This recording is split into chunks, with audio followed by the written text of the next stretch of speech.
In this video, I want to go over the standard normal distribution, and at the same time I want to focus in on the table. Um, you can find the table that we're going to be discussing here under statistical tables, and this would be Appendix D that I'll get to here momentarily. But as I said, I want to give you a quick overview. I.e. standard normal distribution, looking at the areas under the normal curve, and at the same time kind of jump ahead and look at a p-value determination, which we're going to be utilizing when we get into regression analysis, which will be very, very beneficial to you, this kind of discussion and discussions that will come up here probably in the next week.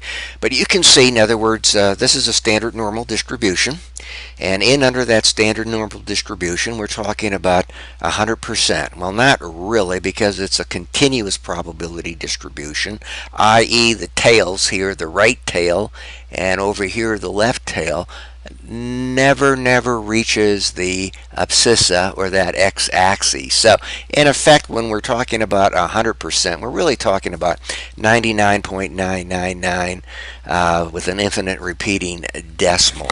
However, we'll say 100% for all practicality. And so this is kind of what I want to go over when I kind of look at Appendix D. Now, in regard to the data, be mindful of the fact we have population data and we have sample data. Population data, one of the things, if you're dealing with population data, and most of our work here in this particular area of probability distributions, we will assume that we're dealing with population, and the underlying assumption is that it is normally distributed.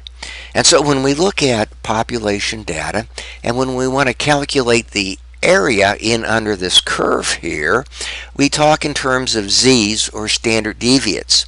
And a z, or standard deviate, measures the distance from the mean in z terms, or standard deviates, and that is quantified by taking x minus mu divided by the standard deviation. And as I've delineated here, x is the value of a random variable, the mu would be, we'll say, the assumed population mean, and our sigma, or standard deviation, would be for the population. And let me just kind of move on here to the p-value. And as I indicated, this is just a quick overview of how to kind of calculate the p-value and its relevancy in determining the significance of a relationship. As I pointed out earlier, this will be very, very relevant when we get into regression analysis and when we try to determine, do we have a significant relationship between my dependent variable and my independent variable. That will be critical. So when we look at the p-value, if that p-value is greater than the level of significance, and in statistics we use a level of significance of 1% or 5%. So what I'm saying, if the p-value that we're going to calculate is greater than that level of significance, say 5%, we would fail to reject, or we would say, no, the relationship is not significant, i.e. going back to, we'll say, that dependent variable and independent variable. So if the p-value for that relationship is greater than the level of significance, we conclude that there is no relationship between dependent and independent. If the p-value, on the other hand, is less than that 5%, we will reject, or we will conclude, statistically speaking, that there is a significant relationship. When we get to that area, there will be some additional videos that will further explain what I just indicated. So for the time being, keep in mind population data. We're assuming that the data is normally distributed, and we identify population in terms of the distance under that curve in terms of z, right? X minus mu divided by the standard deviation. let's look at an example here that I have. I'm saying, okay, I'm dealing with population data, and I'm making the assumption that this data, happens to be normal. And I'm saying that I have a value of 100 for my random variable, and then my mu is 90. So my mu of 90 would be right here, right? Mu. I have that little Greek symbol identifying as mu. Now keep in mind, this is the average, this is the mean, and that mean of 90 is arrived at by taking all these individual data points in under this yellow greenish area, entire area under the curve, and we would divide it by the total number of observations we have to arrive at the mean. So the mean is 90. So from this kind of graph, we can see that, in other words, if I was just going to say, okay, what's the probability of coming up with a random variable that has a value greater than 90? Well, that would be 50%, right? Because I know the entire area under the curve is 100. I know my mean right here is 50. It's a normal distribution. So coming up with a value greater than 90 is 50. Coming up with a value less than 90 is 50. So that's just kind of the basics. So therefore, going back to this example here, I have a standard deviation of 10. Therefore, I'm saying z is equal to my random variable x of 100 minus my mean of 90 divided by 10 will give me plus 1. Or the area between 90 and 100 is 34.13. Okay, how did I get that 34.13? When we go, let me just show you here. This is the table that we are going to be using. It's from the statistical table. You can bring that up, and we're going to be using table D.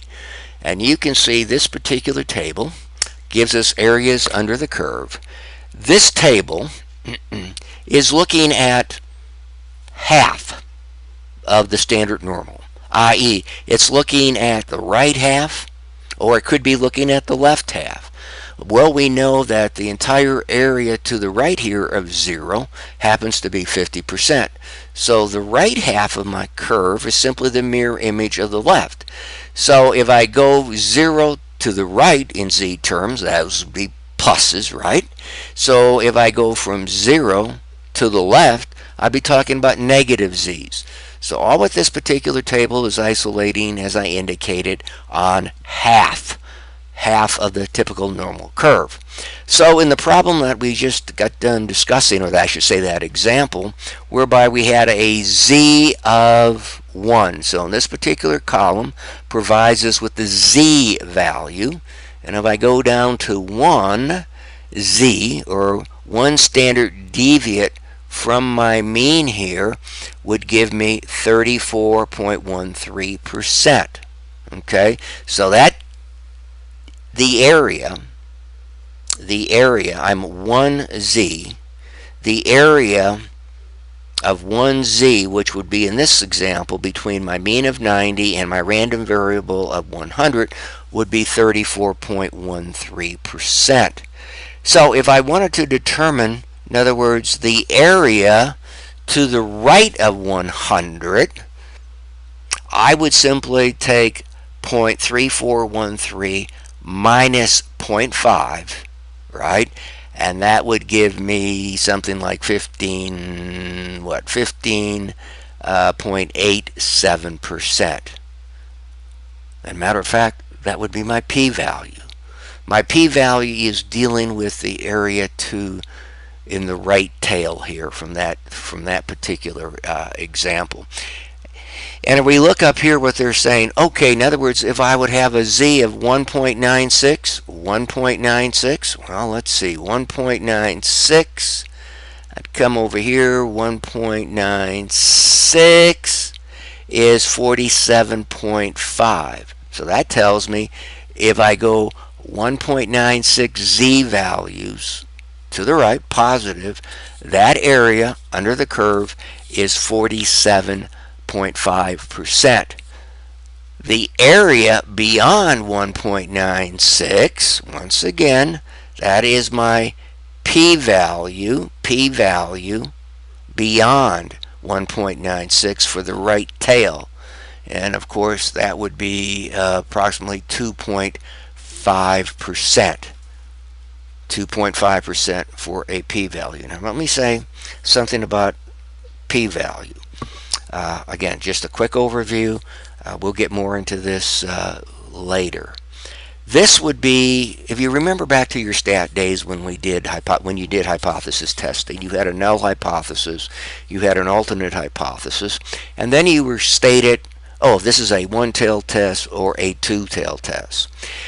If this example here, where we were a z of 1.96, and you want to determine the p-value, right, which we already said, it would be the area to the right of 1.96, which would be 2.5. How did I get that 2.5?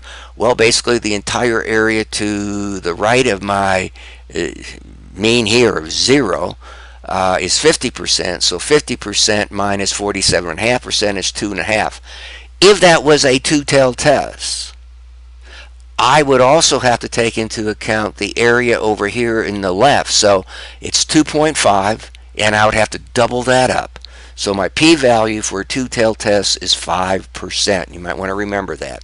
If I was just focusing on a one-tailed test, right, null hypothesis, alternative hypothesis, and it's stated for a one-tailed test, then I wouldn't double it up. It would be 2.5%.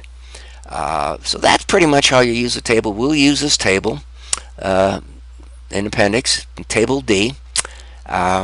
Pretty easy to use. Pretty easy to use. So if I kind of go back here, and I'm just saying, from this example here, the area between 90 and 100 is 34.13%.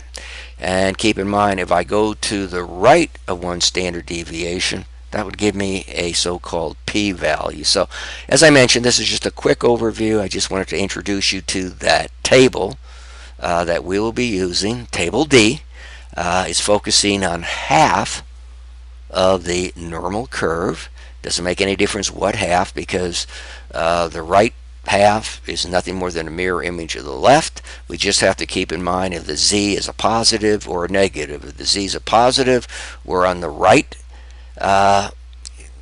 Z of negative, we're on the left side. So hopefully this will help you, again, dealing with areas under the normal curve and a quick introduction to the p-value.